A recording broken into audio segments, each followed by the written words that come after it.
Monsieur le ministre, quelle signification donnez-vous à la signature des accords entre le Sénégal et le Maroc? 13 accords ont été signés. Vous savez que l'arsenal des accords aujourd'hui entre le Sénégal et le Maroc dépasse la centaine.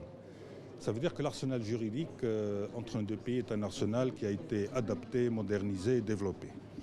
Mais au-delà de l'arsenal juridique, parce que c'est fondamental pour structurer une relation d'État à État, il y a la dimension des orientations qui sont données par nos deux chefs d'État dans le cadre de la construction de cette nouvelle relation adaptée, modernisée entre le Maroc et le Sénégal.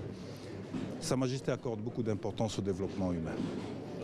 Parce que sans développement humain et sans orientation vers les populations, il y aura toujours un sentiment d'insatisfaction. Il est important aujourd'hui que nos accords, comme nos projets, soient orientés vers les populations. Sa Majesté accorde beaucoup d'importance, comme naturellement le président Macky Sall accorde beaucoup d'importance aux populations et aux projets orientés vers les populations. Quand on parle de port de débarquement, c'est orienté vers les populations. Quand on parle de formation professionnelle, c'est orienté vers les jeunes. Quand on parle d'électrification rurale, c'est orienté vers des populations qui en sont en attente et qui sont dans le besoin.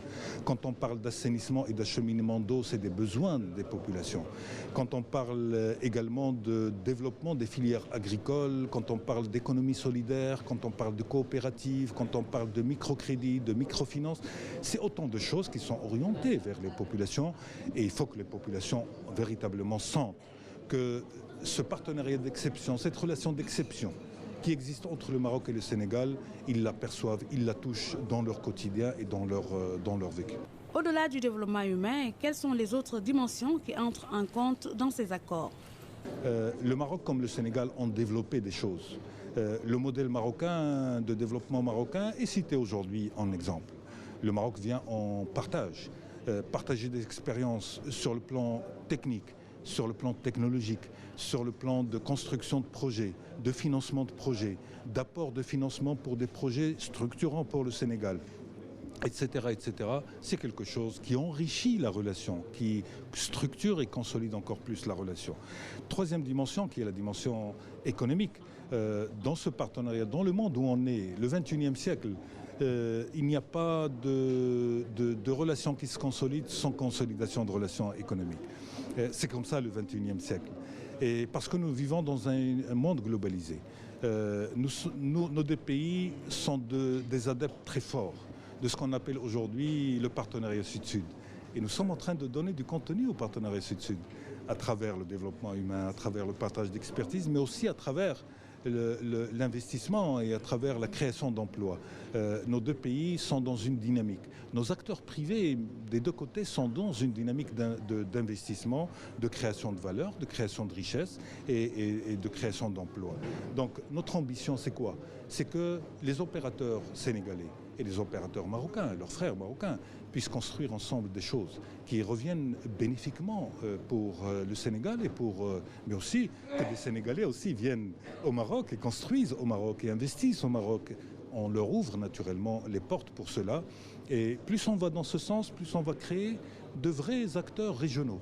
Ça veut dire qu'entre les Sénégalais et les Marocains, il va y avoir de gros opérateurs qui vont se développer, qui vont développer une expertise entre eux. Et donc tout cela est bénéfique pour nos deux pays. C'est notre vision. C'est la vision de Sa Majesté, c'est la vision du président Macky Sall. Il faut que cette relation entre le Sénégal et le Maroc devienne une relation nouvelle génération. Une relation adaptée aux exigences de notre époque, mais aussi adaptée aux attentes de nos populations. Il faut que cette relation soit exemplaire, mais exemplaire à tous les niveaux, pas uniquement sur certains aspects. Nous sommes des pays qui sont liés par des relations historiques immenses, énormes. Nous sommes des frères de sang. Nous avons construit des choses très fortes à travers notre histoire. Aujourd'hui, il faut qu'on regarde l'avenir, mais aussi qu'on sache que nos populations, notre jeunesse, les exigences de notre espace régional, les attentes des populations, il faut qu'on adapte tout cela. Et adapter tout cela, c'est ces nouveaux types d'accords, c'est cette nouvelle approche, c'est cette nouvelle dynamique et qui, j'en suis convaincu, deviendra un modèle de partenariat entre deux pays du Sud. Il y a aussi le groupe d'impulsion économique dont la première session sera un temps fort de cette visite du souverain marocain. Qu'est-ce qu'il va apporter de nouveau à la coopération? C'est l'innovation de la démarche. On a développé beaucoup de choses ensemble. Et nous savons qu'il y a beaucoup de secteurs d'activité qui peuvent être intégrés dans cette dynamique. Donc on a veillé à ce qu'il y ait un groupe d'impulsion. Lequel groupe d'impulsion va structurer la relation de partenariat économique et va ouvrir la possibilité à plusieurs secteurs d'activité de s'intégrer dans cette dynamique. On a identifié à peu près 10 secteurs d'activité aujourd'hui. Et donc il va y avoir des chefs de file du côté sénégalais, des représentants de différents secteurs identifiés, et également du côté des Marocains. Ces deux groupes vont travailler ensemble.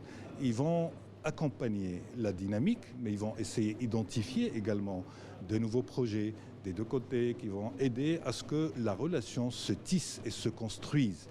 Le Maroc s'est engagé à accompagner la vision du Sénégal émergent. Et on s'est engagé à le faire parce que nous pensons que la vision est une vision mobilisatrice du pays, des énergies du pays. Mais c'est aussi une vision qui ouvre des possibilités pour les forces vives de ce pays, y compris son secteur privé et ses opérateurs privés. Et donc, tout cela a besoin d'être structuré, consolider, construire une relation, c'est aussi la structurer. Et ce groupe d'impulsion, vous allez le voir, va donner énormément d'impulsion à cette relation. Et je voudrais en profiter pour passer un message à nos frères et opérateurs privés sénégalais. Naturellement, l'intox va pour dire le Maroc vient en... Non, le Maroc vient en partenaire, en frère. Ça ne date pas d'aujourd'hui. Les relations entre nos deux secteurs privés ne datent pas d'aujourd'hui. L'apport du Maroc ou du secteur privé marocain est un apport qui ne vient pas pour concurrencer un opérateur sénégalais. Il vient pour renforcer un opérateur sénégalais. Nous venons du Sud et nous avons la sensibilité du Sud. Et nous savons aussi que plus notre apport est un apport d'impulsion pour faire émerger ce formidable potentiel ou le faire encore renforcer ce formidable potentiel privé du Sénégal, plus on aura apporté notre modeste contribution. Nous savons aussi, et les flux sont en train de se construire, il y a beaucoup de nos frères sénégalais qui s'intéressent également au Maroc. Ils veulent investir au Maroc, il y en a certains qui l'ont fait. Donc il y a une fluidité, une naturalité des relations et on va laisser ceux qui veulent intoxiquer notre relation à leur imagination.